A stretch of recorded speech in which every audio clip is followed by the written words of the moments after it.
name is Vivian, and today I'd like to talk about trucking through the eyes of a lady driver. I drove for 3 years.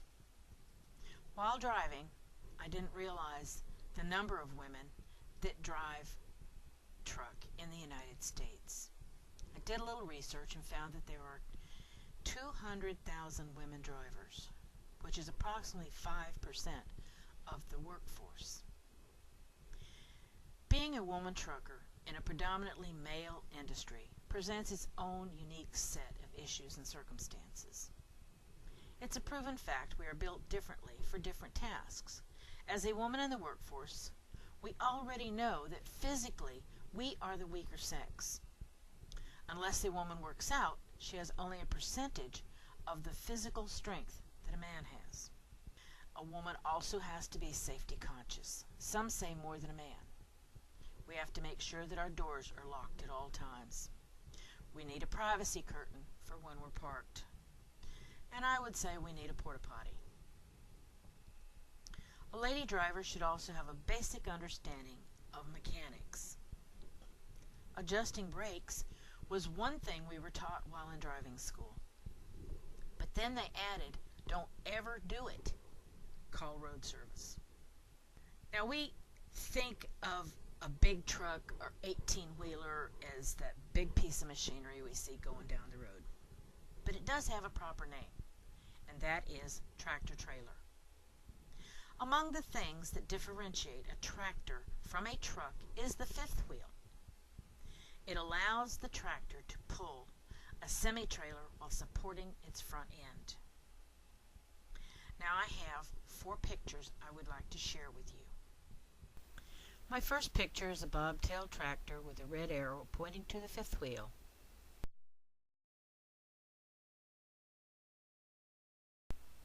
My second picture is the different angle of the fifth wheel with a red arrow pointing at the slot where the kingpin actually slides into. This is a trailer, and I have the red arrow pointed to where the kingpin is, which is very small in comparison. Last but not least is my cheater bar or a kingpin puller. I remember this one load that I hauled, and it was paper. It's not pieces of paper, not sheets of paper, but rolls of paper. They were approximately 4 foot high and 4 foot in diameter.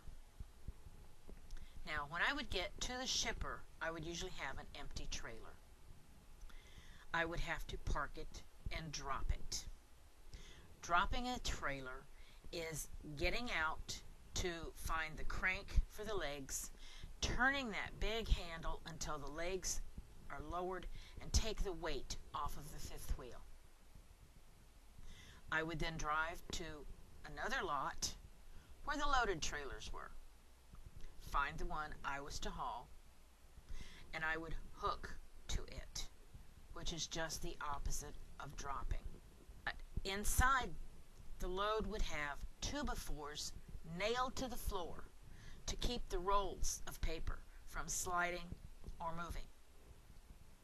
If I had an overnight stop, I would get to the truck stop or the rest area where I was going to park, double check my doors that they were locked, hang the privacy curtain around the windshield, and I'd pretty much be set for the night. I had food, I had my TV, had movies, and of course I had my porta potty.